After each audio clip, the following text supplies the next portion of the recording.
The screen door sighs shut behind you, that familiar thwop echoing through the quiet street. The porch smells of cut grass and sunshine, and somewhere down the block, a milk truck clinks and rattles to a stop. Inside, the kitchen glows in shades of mint green and butter yellow, sunlight dancing off chrome handles and formica counters. The percolator hums on the stove, slow, steady, while a Philco radio crackles out the morning forecast. Clear skies across the Midwest today. For a moment, you can almost feel it. That simple, steady kind of happiness that lived in the walls. Back then, homes weren't just built, they were alive. Every creak of the floorboards, every soft slam of a screen door, every hum of a ceiling fan told a story. These places weren't perfect, but they were personal. They smelled like Sunday roast, sounded like laughter, and looked like safety. Today, our houses are sleeker, quieter, and somehow emptier. The quirks, the character, the warmth, those little imperfections that made a place yours, we've traded them for convenience. So what if we could go back?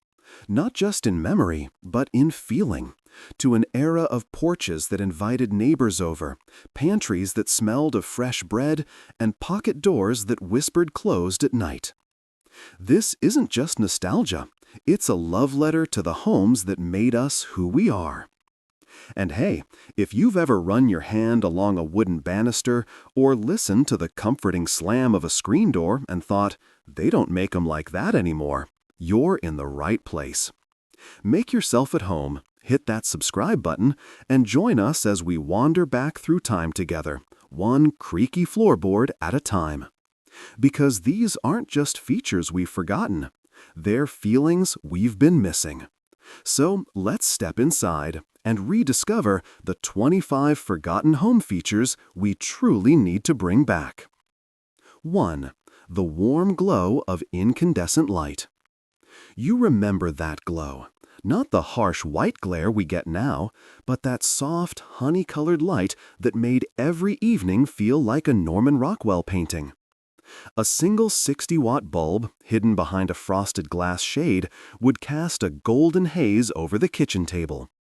You could see tiny dust motes dancing lazily in the beam like they had nowhere better to be. Mom's face looked warmer in that light, the mashed potatoes fluffier, the laughter softer. The shadows it threw on the wallpaper had personality, calm, gentle, familiar. When someone said, "Turn off the light," you didn't just lose brightness, you lost that cozy heartbeat of the house.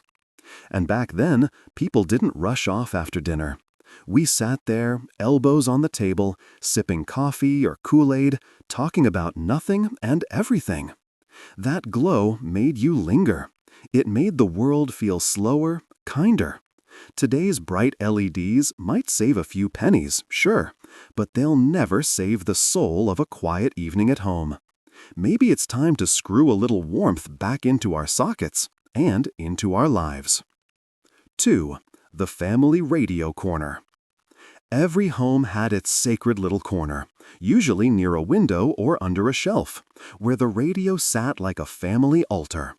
Maybe it was a big wooden Zenith or a sturdy RCA with glowing orange dials that looked like eyes in the dark. After supper, Dad might turn that silver knob just right until the static faded and a friendly voice filled the room. "Well, folks, it's time for the Jack Benny program." That sound, that soft hiss before the broadcast, felt like anticipation itself. Mom would sit mending socks, the kids sprawled on the rug with a game of pickup sticks, the faint smell of coffee drifting from the kitchen. Everyone shared the same world, painted only with sound and imagination. No one scrolled, no one rushed.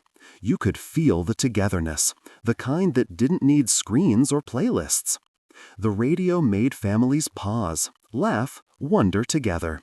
And when it clicked off at bedtime, the silence that followed wasn't empty.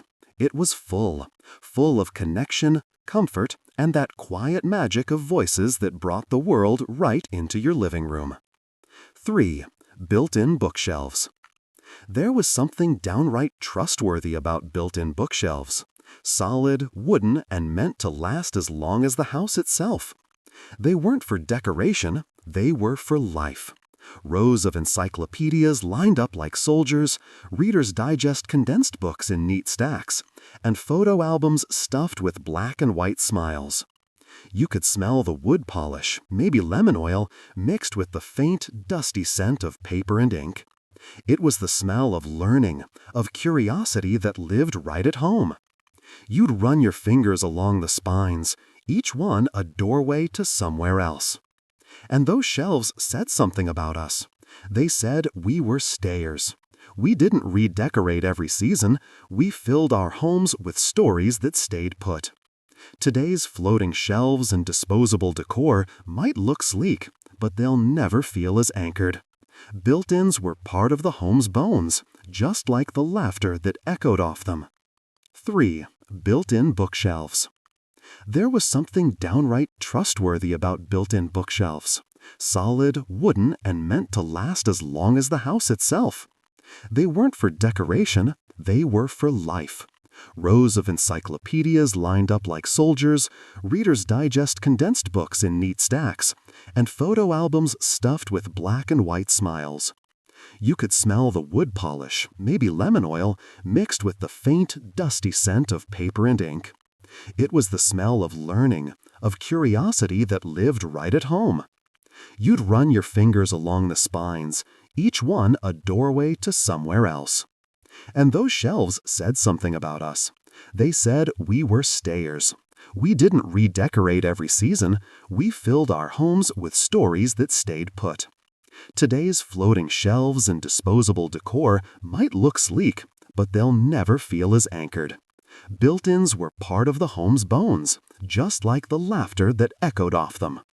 If you ever find an old house with shelves like that, run your hand along the edge. You'll feel it, the weight of time, and the quiet promise that some things were made to last. 4. The heart as the heart. You could tell a lot about a family by their fireplace. Brick, stone, maybe painted white. It stood proud in the living room, like a beating heart that kept everyone warm in more ways than one. You'd hear the crackle and pop of logs, smell that faint mix of wood smoke and hot cocoa. Even when it wasn't lit, it gave the room a kind of gravity. In winter, we'd stretch our socks out by the fire after snowball fights, cheeks pink and noses runny. Dad would poke at the embers with the poker, pretending to be the captain of some great ship. And when the holidays rolled around, stockings hung from the mantel like little promises waiting to be filled. TVs took over that spot eventually, but no screen ever glowed quite like those coals at midnight, soft, orange, alive. The hearth wasn't just a feature, it was the gathering place.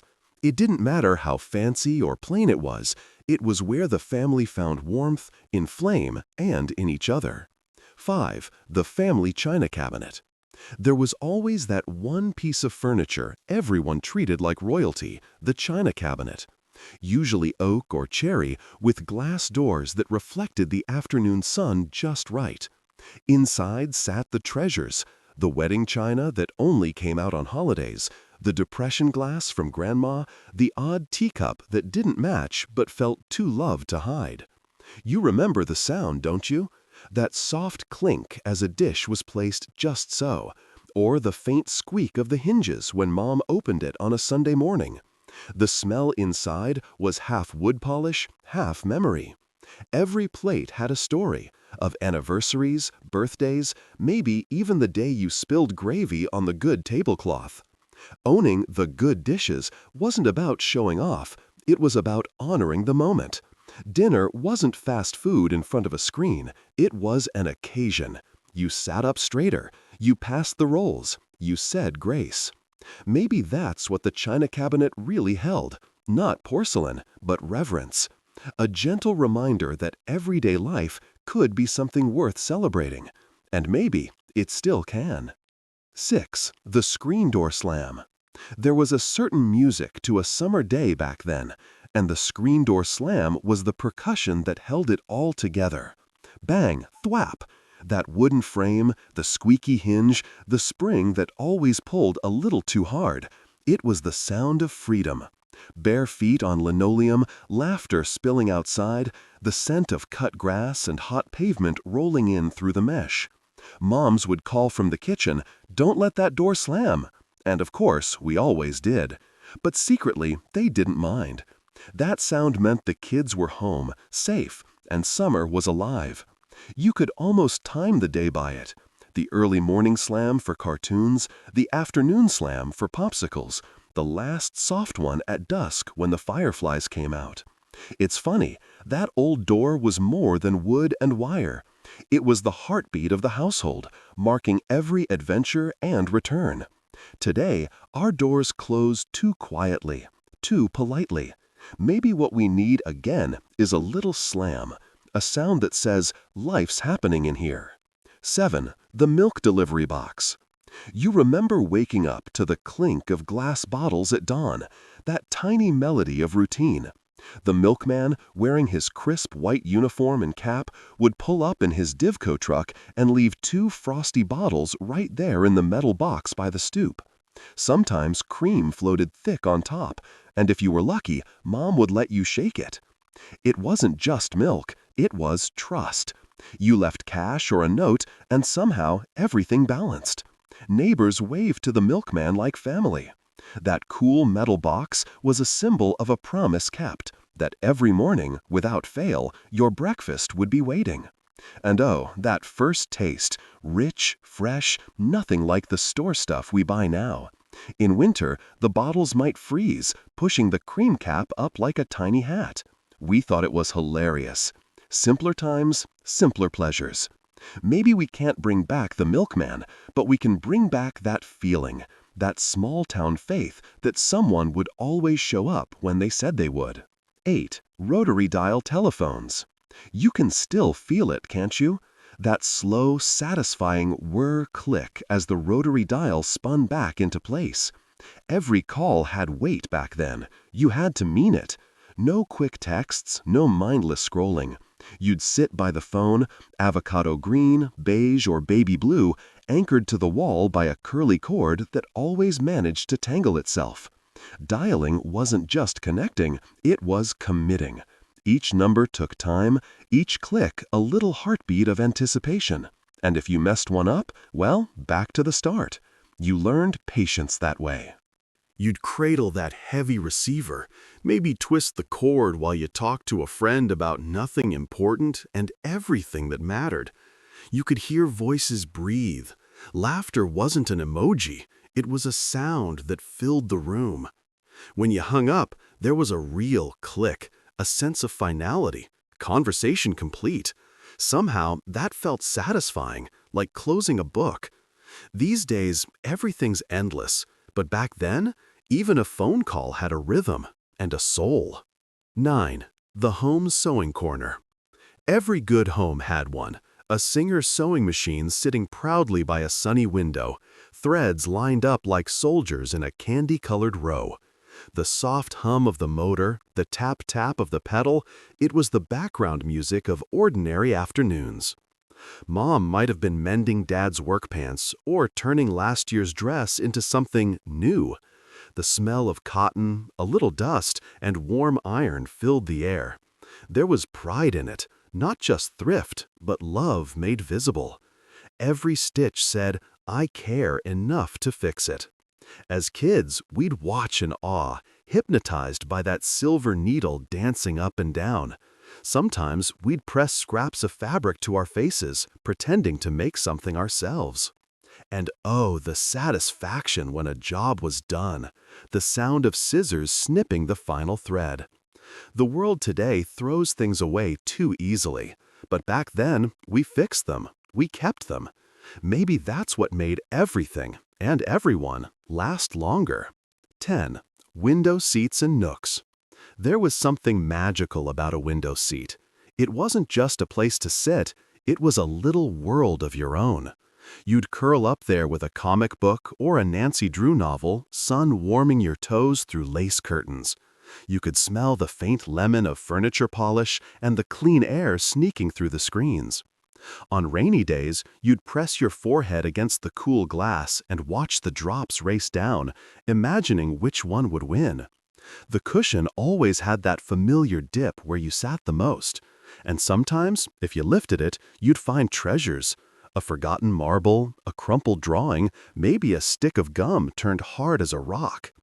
Window nooks were little sanctuaries of daydreaming, perfect for watching the world without being in it. Modern open-concept homes lost that, the art of quiet corners. But back then, every nook had a story. Whispered secrets, letters half-written, a moment of stillness between chores. We could all use a nook again, a spot just big enough for us, a little sunlight, and a good thought to get lost in. 11. Pocket doors. You can almost hear that gentle whoosh as a pocket door slid back into its hiding place, smooth, quiet, like a secret being kept. They were marvels of old-fashioned practicality, made from real oak or birch, not hollow plastic. Every movement felt deliberate, like the house itself was exhaling. Pocket doors gave a home rhythm. You could open the living room up for company or close it off when the baby was napping. No hinges squealing, no swinging panels eating up space, just that soft glide into the wall, like a whisper. And those little brass latches, perfectly cool to the touch, always slightly loose from decades of use. You could still smell the faint sweetness of varnish on a summer afternoon as sunlight slid through the curtains. Today's open-concept layouts may look fancy, but they robbed us of that sense of transition, that feeling of crossing from one mood into another. A pocket door wasn't just architecture, it was a gesture of grace and quiet. Maybe the best part of those old houses wasn't what you could see, but what they knew how to hide. 12. Wainscoting and wood paneling. Walk into a mid-century dining room and your eyes would meet polished wainscoting, real wood, not the flimsy stuff from a warehouse store. Each panel told a story in its grain. You could run your fingers along the bead and feel the craftsman's care. It wasn't just decor, it was armor, protecting the walls from scuffs and life itself. The scent of fresh varnish lingered for days after Dad finished another coat, the brushstrokes slow and sure. It gave the room texture, warmth, a sense that someone had built it to endure. Even the light played differently against wood, making shadows feel deeper, more honest somehow. Every nick, every scratch told a story. A chair bumped during Thanksgiving dinner, a toy car crash gone rogue.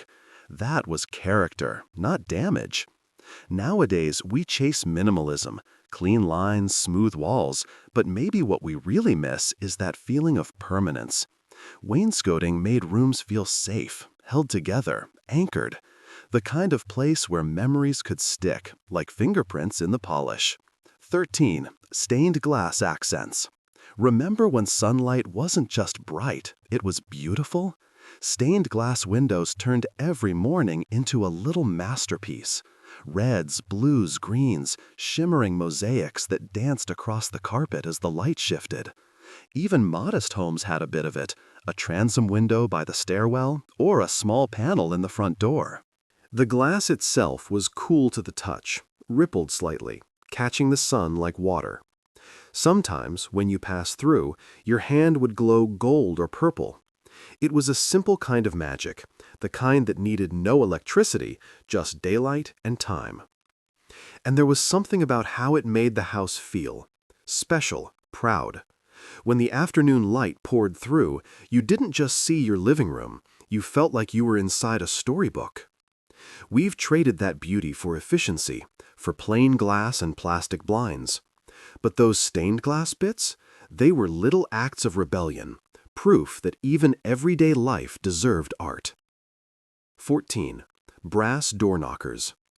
Before doorbells became the norm, we had knockers, brass, weighty, full of dignity. Some shaped like lions, some simple rings that hung cool against painted wood. When a visitor came calling, they didn't press a button, they announced themselves. That solid knock echoed down the hallway, a sound that meant company, conversation, maybe a slice of pie shared in the kitchen. The brass would tarnish over time, darkening around the edges, a little fingerprint of the years. Every polish before the holidays made it gleam again, ready to greet whoever showed up. Kids loved them too. We'd reach up, barely tall enough, and give a good thunk just to hear it ring through the house. That sound had warmth, anticipation. Today's digital doorbells chirp like appliances, but back then, that brass knocker was the house's handshake, firm, friendly, and personal. 15. The mail slot. There was a certain joy in hearing the shkt of a letter sliding through the front door slot, a sound you didn't just hear, but felt. It landed softly on the rug with a little flutter. That was connection in its purest form, the world arriving right to your hallway. Bills, postcards, love letters, they all came the same way. You'd rush to see who it was from, fingertips brushing cold metal as you peeked outside. The mailman was part of the family's rhythm. He knew your dog's name, your kids' birthdays. That simple slot meant trust. No porch pirates, no waiting around. Just the comfort of knowing someone remembered you enough to send a little something your way. Today, our inboxes are silent and soulless. No texture, no perfume from a letter written on good paper. Back then, even junk mail felt human. Maybe that's what made the mail slot special. It wasn't just an opening in the door. It was a window to the world that came to you. 16. Laundry chutes. There was something downright magical about those little doors in the hallway wall, the laundry chutes. You'd pop them open and feel that cool rush of air from the basement, like a tiny portal to another world. Drop a shirt or a towel down, and whoosh, gone, swallowed by mystery. Every kid had to test it at least once. We'd toss in socks, marbles, maybe even a toy car, just to hear it clatter all the way down. For parents, it was convenience. For us, it was an adventure. Down below, you could smell the faint mix of detergent and warm cotton rising up, that comforting home smell that every house seemed to share. Mom would collect everything in a wicker basket by the washer, a small miracle of organization before laundry day began. It wasn't just practical, it was personal. Homes back then had layers, hidden connections between floors, rooms, and routines. The chute made the house feel alive, like it had veins and arteries carrying the heartbeat of family life. We've got smart appliances now, but nothing as smart or as charming as that little door that turned chores into wonder.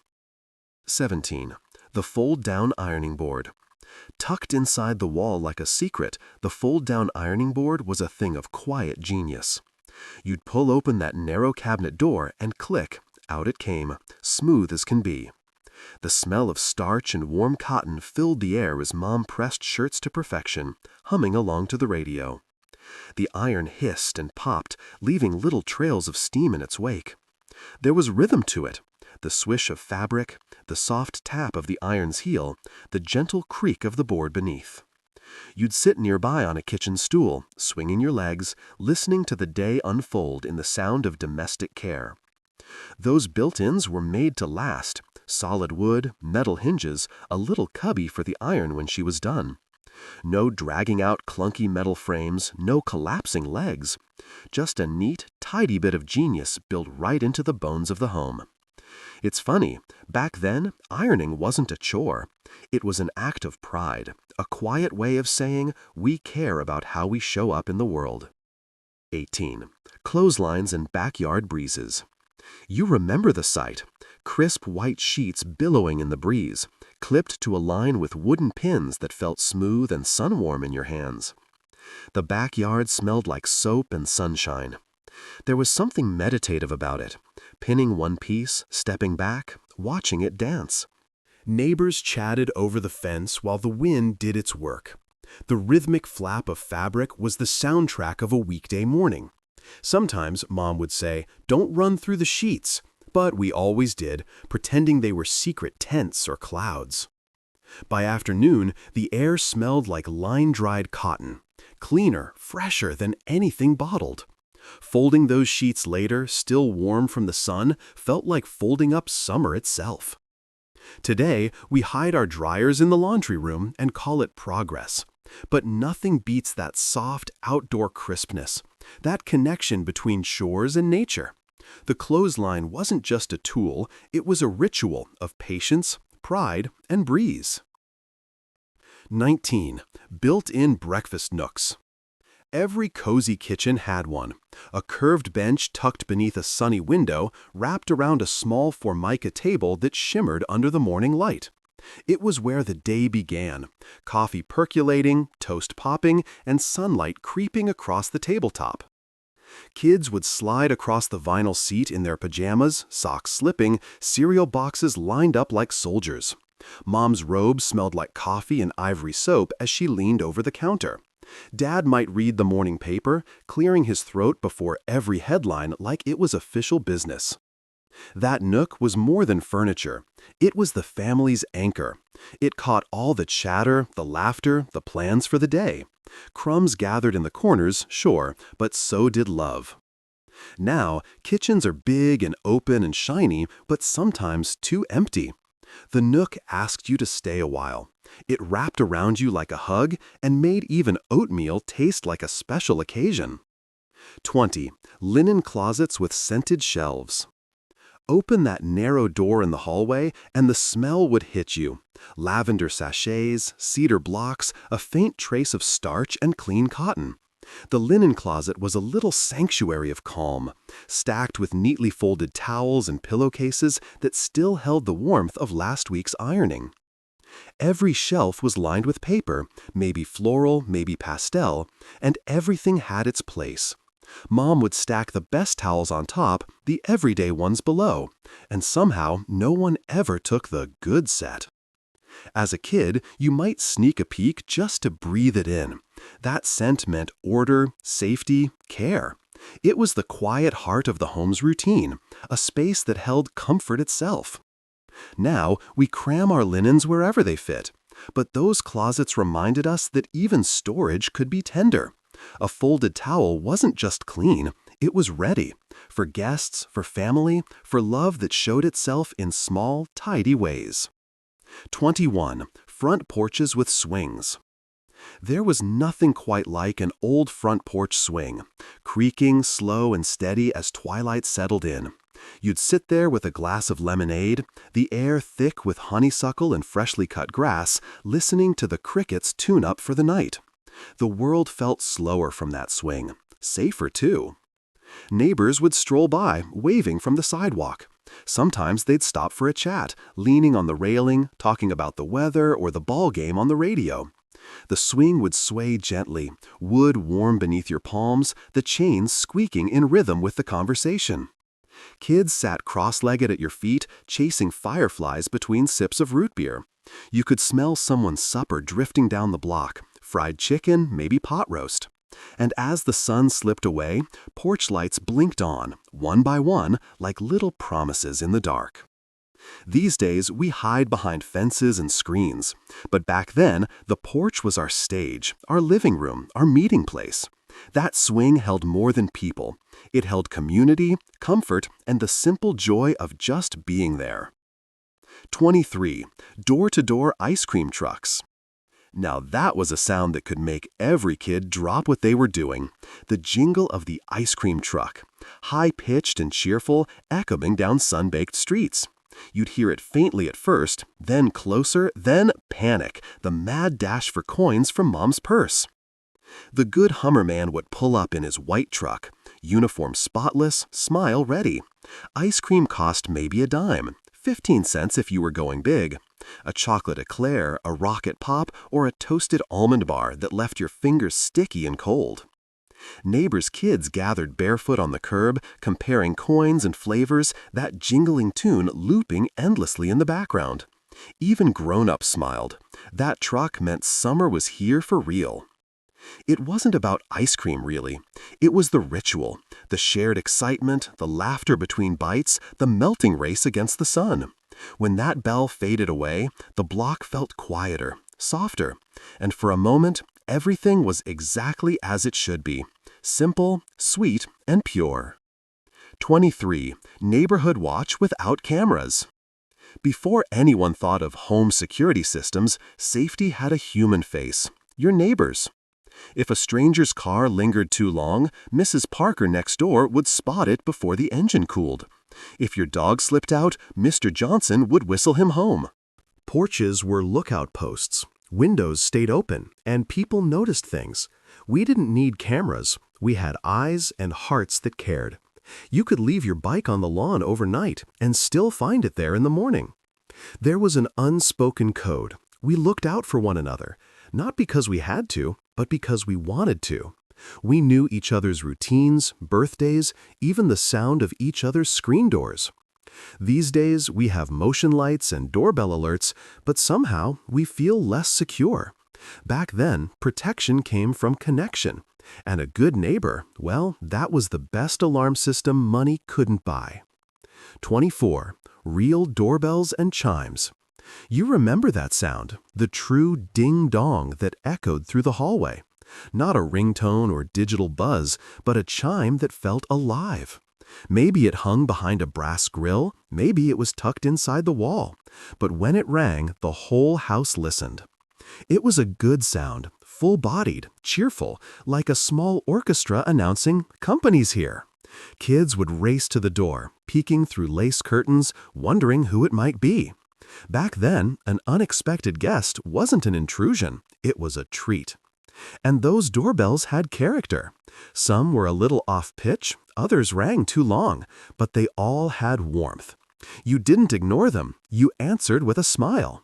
Today, we get phone alerts, buzzers, notifications, all efficiency, no charm. But that old chime carried anticipation.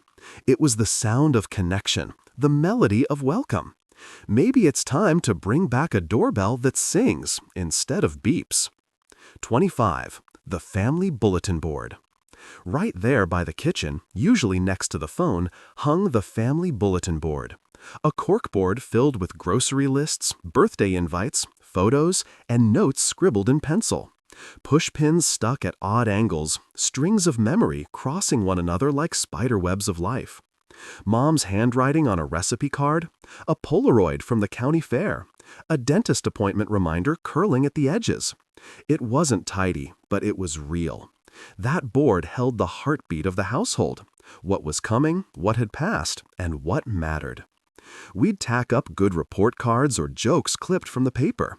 Sometimes Dad would leave a note that simply said, "Back soon," and somehow those two words carried love. Now our reminders live on screens, vanishing as fast as they appear. But that old corkboard, it stayed. It was proof that our lives overlapped in little beautiful ways. Maybe it's time to hang one again, not just for notes, but for the stories that deserve to stick around a while. The porch light flickers on, not the cold glare of an LED, but that soft golden halo that once meant someone's home. The air smells faintly of rain on concrete, of lilacs from the neighbor's yard. You can almost hear the hum of a distant lawnmower winding down, a screen door sighing closed somewhere down the block. Inside, the house feels alive in that quiet, familiar way. The tick of the kitchen clock, the faint creak of floorboards remembering your footsteps. A single lamp glows in the corner, bathing the room in amber light. On the table sits a folded dish towel, still warm from the iron, and a half-finished crossword beside a chipped mug of coffee gone cold. Nothing perfect, but everything right. You see, those old home features, the chimes, the shelves, the porches, the radios, they weren't just decor. They were rhythm.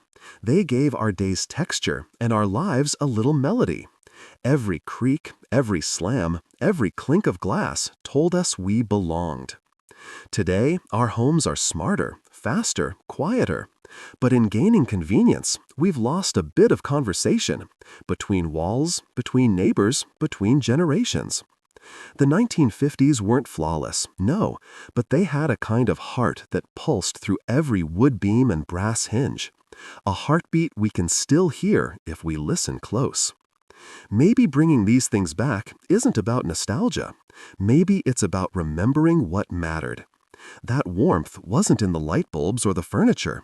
It was in the way we lived inside them. Slow, intentional, together. So tonight, before you turn in, picture it, that old porch swing moving gently under a moonlit sky. The radio fading softly in the background. Somewhere a milk bottle clinks, a door slams, a laugh carries down the street. And you realize home was never just a place. It was a feeling. And maybe, just maybe, it's waiting for us to bring it back again.